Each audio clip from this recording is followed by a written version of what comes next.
ये महिला और बंदर दोनों मिलकर रेगिस्तान में एक गड्ढे को खोदते हैं। ये बंदर खूब मेहनत करता है और दूर दूर से पानी को लाता है और गड्ढे में भरता है। तो ये महिला भी खूब मेहनत करती है और दूर दूर से पानी को लाती है और गड्ढे में भरती है। अब गड्ढा पानी से भर जाता है और महिला बाल्टी से मछलियों को डालती है। कुछ समय बाद मछलियाँ बड़ी हो जाती हैं और महिला और बंदर दोनों मछलियों की रखवाली करते हैं। लेकिन एक दिन यह भालू गड्ढे के पास आता है और गड्ढे में गिर जाता है और सभी मछलियों को गप्पागप खा जाता है। जब महिला और बंदर गड्ढे के पास आते हैं तो बहुत रोने लगते हैं क्योंकि किसी ने लाइक सब्सक्राइब नहीं। एक प्रेग्नेंट गोरिल्ला सड़क से जा रहा था। तभी अचानक उसके पेट में बहुत दर्द होने लगता है और गोरिल्ला सड़क पर बैठकर जोर जोर से रोने लगता है। तभी एक भला इंसान आता है और एम्बुलेंस बुलाता है। एम्बुलेंस आकर है गोरिल्ला को हॉस्पिटल ले जाती है और हॉस्पिटल में सारे डॉक्टर गोरिल्ला का इलाज करने लगते हैं और गोरिल्ला को 2 बच्चे होते हैं। फिर गोरिल्ला रोने लगता है, फिर लाइक सब्सक्राइब नहीं किया। ये आर्मी का प्यारा बच्चा धोखे से मधुमक्खियों का शहद को खा लेता है, जिससे मधुमक्खियां गुस्सा हो जाती हैं और बच्चा के ऊपर हमला कर देती है। बेचारा बच्चा चिल्लाते हुए भागता है और रोते हुए एक सड़क पर बैठ जाता है। तभी बच्चा को हाथी का बच्चा देख लेता है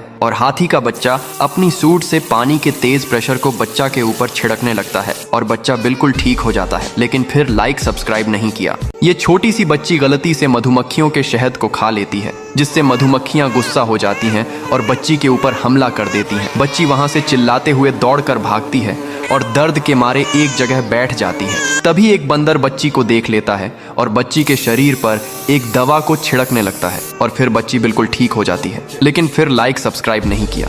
मुन्ना गर्मी की छुट्टियों में अपनी दादी के साथ वाटर पार्क में बैठकर पिज्जा और आइसक्रीम खा रहा होता है। तभी अचानक दादी को याद आता है कि वह सबसे बड़े वाले पिज्जा को तो दुकान में भूल गई है। फिर दादी जल्दी से जब अपना बड़ा वाला पिज्जा लेने दुकान जाती है तो वहाँ देखती है कि हरामी बंदर गैंग वाटर पार्क के पानी में खुजली की दवाई मिलाकर लोगों को खुजली करा रहे हैं और फिर उनको पकड़कर उनका सारा पैसा लूट कर भाग रहे हैं। तभी दादी जोर से मुन्ना को मदद के लिए आवाज लगाती है। फिर मुन्ना जल्दी से अपनी नई बाइक निकालता है और हरामी बंदरों का पीछा करने लगता है। लेकिन हरामी बंदर रास्ते में ढेर सारे सड़े टमाटर फेंक देते हैं, जिससे मुन्ना की बाइक फिसल कर गिर जाती है। मुन्ना फिर भी हार नहीं मानता है और अपनी स्केटिंग वाले जूते पहनकर पीछा करते हुए हरामी बंदरों के अड्डे पहुंच जाता है। फिर सभी हरामी बंदरों को आइस वाले बंदूक से बर्फ में जमा देता है और सारा पैसा ले आता है और जोर से रोने लगता है क्योंकि लाइक सब्सक्राइब नहीं किया। मुन्ना पार्क में बैठकर मैगी और आइसक्रीम खा रहा होता है। तभी अचानक मुन्ना देखता है कि एक छोटा सा भूखा बच्चा पेड़ में चढ़कर मधुमक्खियों के शहद को खा लेता है और फिर सभी मधुमक्खियां गुस्से से बच्चे को काट काट कर अपने छत्ते की तरह बना देती हैं। फिर बच्चा दर्द से करहाते हुए भागते हुए जाता है और छुप कर बैठ जाता है। फिर मदद के लिए जोर से रोने लगता है। तभी मुन्ना दौड़ कर जाता है और आग जलाकर सभी मधुमक्खियों को भगा देता है। फिर बच्चे को अपनी गोद में उठाकर गाय के पास ले जाता है। फिर गाय अपने दूध से बच्चे को ठीक कर देती है। फिर मुन्ना जोर से रोने लगता है क्योंकि लाइक सब्सक्राइब नहीं। ये आर्मी का जवान धोखे से मधुमक्खियों का शहद को खा लेता है, जिससे मधुमक्खियां गुस्सा हो जाती हैं और जवान के ऊपर हमला कर देती हैं और बेचारा जवान चिल्लाते हुए भागता है। फिर जवान का शरीर मधुमक्खियों के छत्ते जैसा हो जाता है और फिर जवान भागते हुए एक गाय के पास जाता है और गाय अपने दूध से जवान को बिल्कुल ठीक कर देती है। लेकिन फिर लाइक सब्सक्राइब नहीं किया। दादी की भैंस ने एक दिन लाखों लीटर दूध दिया, लेकिन अगले दिन दूध नहीं देती तो दादी भैंस को मारकर भगा देती है। भैंस भागते हुए शहर आती है। तभी भैंस को केले से भरा ट्रैक दिखाई देता है। भैंस ट्रक पर चढ़ जाती है और मजे से केले खाने लगती है। अब भैंस का पेट भर जाता है और भैंस शहर में बहुत सारा दूध देने लगती है। शहर में दूध ही दूध हो जाता है। भैंस रोने लगती है। फिर लाइक सब्सक्राइब नहीं किया।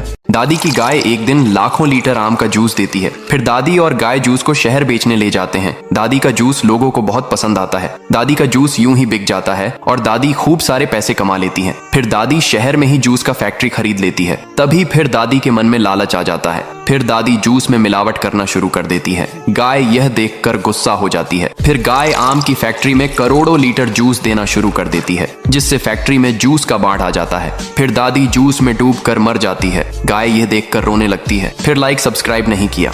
दादी की गाय एक दिन लाखों लीटर नारियल का जूस देती है। फिर दादी नारियल के जूस को मजे से पीती और नारियल के जूस में ही रोज नहाती। फिर एक दिन दादी की गाय करोड़ों लीटर तरबूज का जूस देती है। दादी तरबूज के जूस को मजे से पीती है। लेकिन तभी फिर एक दिन एक पागल भालू तरबूज के जूस में घुस जाता है और सारे जूस को पी जाता है। दादी और गाय ये देखकर रोने लगते हैं। फिर लाइक सब्सक्राइब नहीं किया। कबूतर एक पेड़ से मधुमक्खी के छत्ते से शहद खाने लगता है, इसलिए मधुमक्खियां गुस्सा हो जाती हैं और कबूतर पर हमला कर देती हैं, जिससे कबूतर का शरीर मधुमक्खी के छत्ते जैसा हो जाता है। कबूतर भागता भागता किसान के पास आता है किसान कबूतर के ऊपर गाय का दूध डाल देता है जिससे कबूतर ठीक हो जाता है, लेकिन कबूतर रोने लगता। फिर लाइक सब्सक्राइब नहीं किया।